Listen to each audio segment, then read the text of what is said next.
की जगह दूध की धाराएं बहती हों। उस क्षीर सागर के बीचों बीच एक दैवीय प्रकाश पुंज प्रकट होता है। यह प्रकाश इतना तीव्र है कि सूर्य की किरणें भी उसके सामने फीकी पड़ जाएं। जैसे जैसे वह प्रकाश शांत होता है, एक गुलाबी कमल के फूल पर विराजमान एक देवी प्रकट होती है। उनके हाथों में स्वर्ण के कलश है, उनकी आंखों में करुणा का अमृत है और उनके चेहरे पर वह मुस्कान है जो दरिद्र को भी राजा बना दे। क्या आप जानते हैं कि संसार में श्री के बिना जीवन क्या है? बिना लक्ष्मी के बुद्धि अहंकार बन जाती है, बिना लक्ष्मी के शक्ति क्रूरता बन जाती है और बिना लक्ष्मी के भक्ति केवल एक कोरी कल्पना रह जाती है।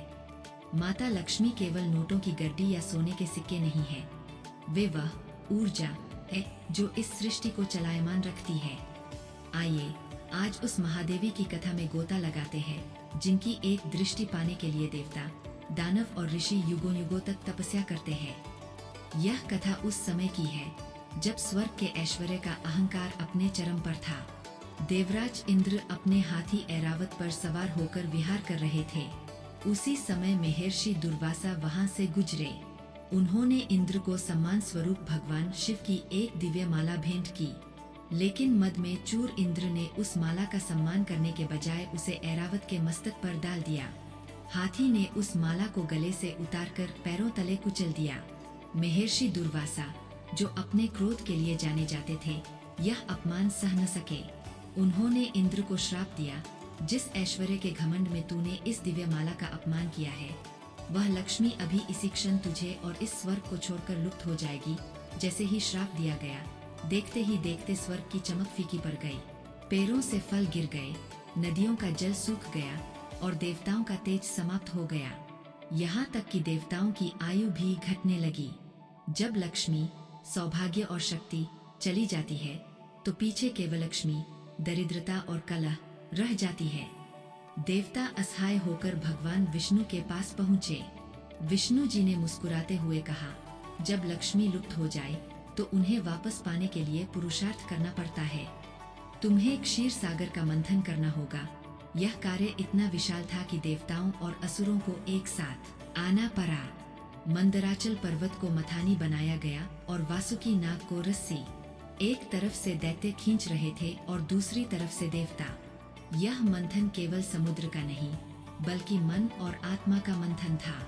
मंथन के दौरान कई अद्भुत रत्न निकले, हलाहल विष, कामधेनु गाय, उच्चैश्रवा घोड़ा और ऐरावत हाथी।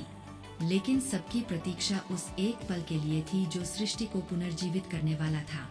अचानक क्षीर सागर की लहरों के बीच से मां महालक्ष्मी प्रकट हुई। वे दिव्य आभूषणों से सुसज्जित थीं और उनके हाथ में वर मुद्रा थी। उन्हें देखते ही देवताओं ने ऋचाओं का पाठ शुरू किया और गंधर्वों ने गान किया। समुद्र ने स्वयं उन्हें पीले रंग के रेशमी वस्त्र भेंट किए और दिग्गज हाथियों ने स्वर्ण कलशों से उनका अभिषेक किया।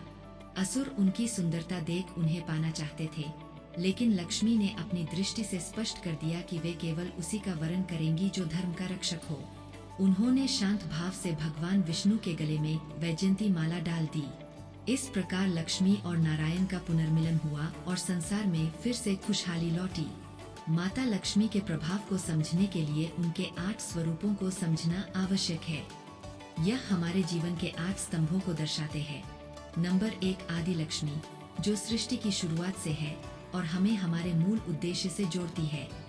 नंबर 2 धान्य लक्ष्मी, जो केवल पैसा नहीं बल्कि पेट भरने के लिए अन्न देती है।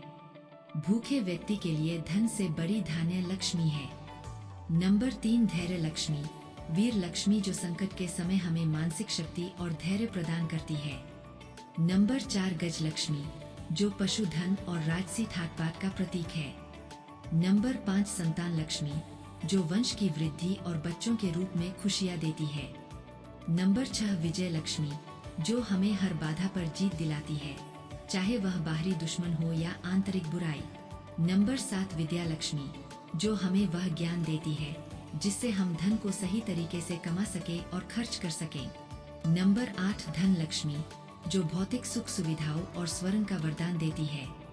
अक्सर लोग पूछते हैं कि लक्ष्मी एक जगह टिकती क्यों नहीं, उन्हें चंचला क्यों कहा जाता है? इसके पीछे एक गहरा दर्शन है। माता लक्ष्मी कहती है कि जो व्यक्ति आलसी है, जहाँ गंदगी है, जहाँ अहंकार है और जहाँ स्त्रियों का सम्मान नहीं होता, वहाँ मैं पल भर भी नहीं रुकती। लक्ष्मी वहीं ठहरती है जहाँ नारायण की पूजा होती है। नारायण यानी वह मार्ग जो जनकल्याण और धर्म का है।